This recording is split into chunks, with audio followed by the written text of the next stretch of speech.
자, 여러분 이제 아주 중요한 이야기를 하려고 합니다. 왜 우리는 찬양을 해야 할까요? 그것이 아주 중요한 질문이죠. 왜 우리는 찬양을 해야 할까요? 저는 그 해답을 성경에서 찾아봤습니다.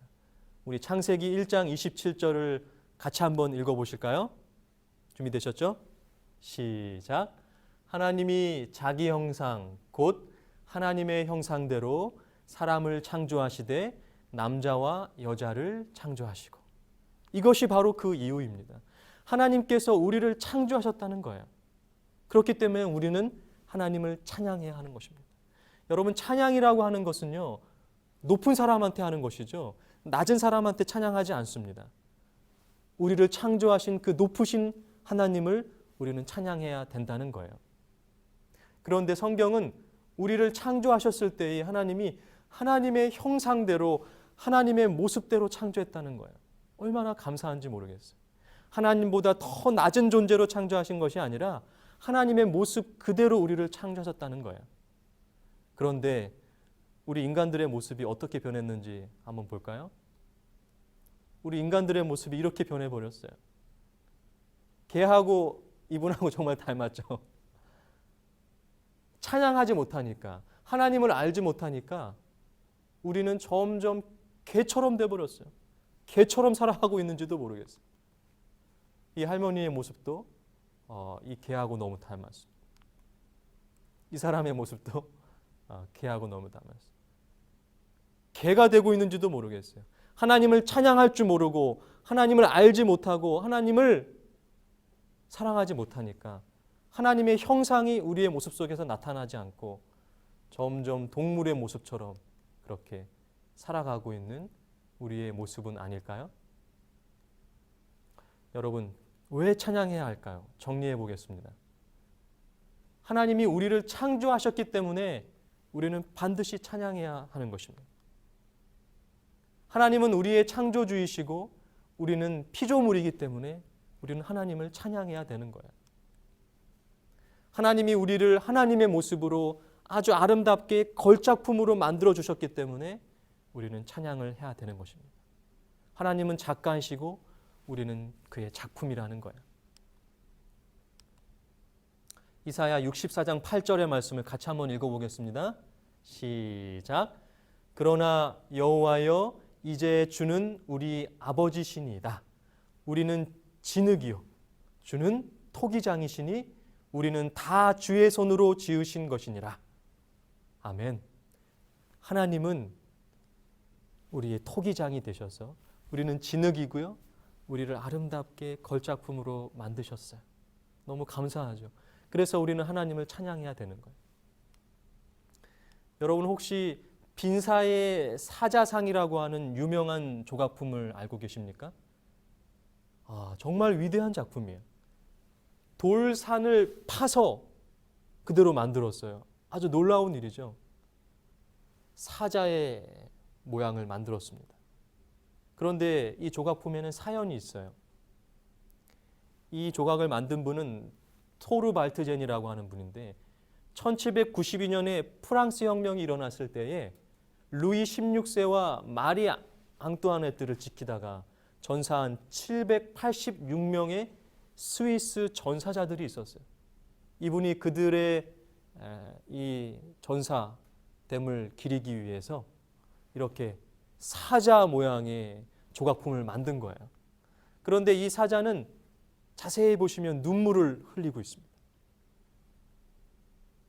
이 눈물을 흘리고 있는 사자의 모습을 통해서 고통스럽게 죽어간 스위스의 전사들을 기념하고 또 그들의 정신을 기리는 그러한 마음으로 이 작품을 만든 것이죠.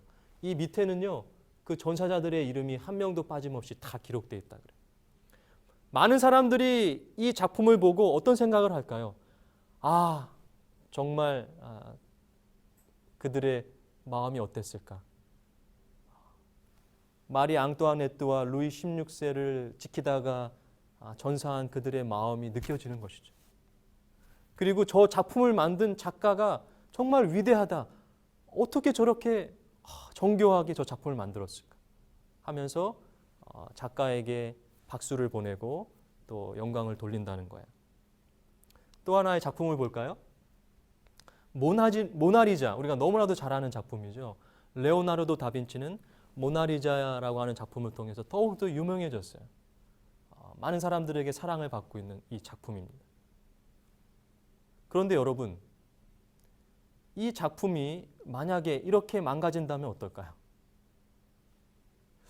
이 작품을 보고 이 작품을 만든 작가에게 박수를 보내거나 존경을 표하거나 영광을 보이거나 찬양을 하는 사람은 아무도 없을 거예요. 오히려 저런 작품을 만든 사람을 비웃을 것 같아요. 이런 작품은 어떻습니까? 모나리자가 완전히 망가져 버렸죠. 여러분, 우리가 어떻게 사느냐에 따라서 우리를 만드신 하나님이 존경을 받을 수도 있고 욕을 먹을 수도 있다는 거예요. 여러분은 어떻게 살고 계십니까? 이제 정리해 보겠습니다.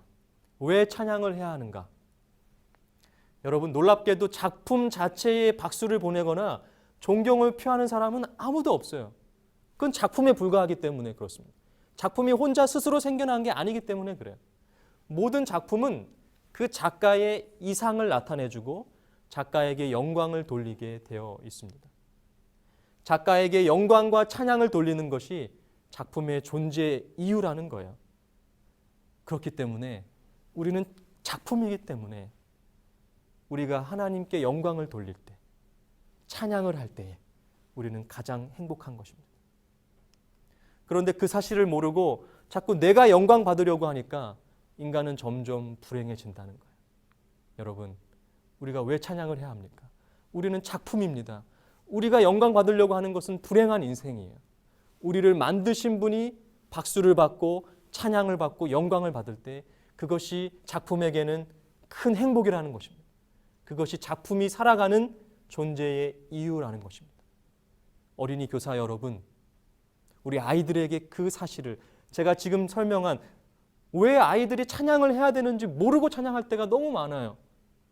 여러분, 반드시 제가 오늘 이야기한 이야기들을 설명해 주시기 바랍니다.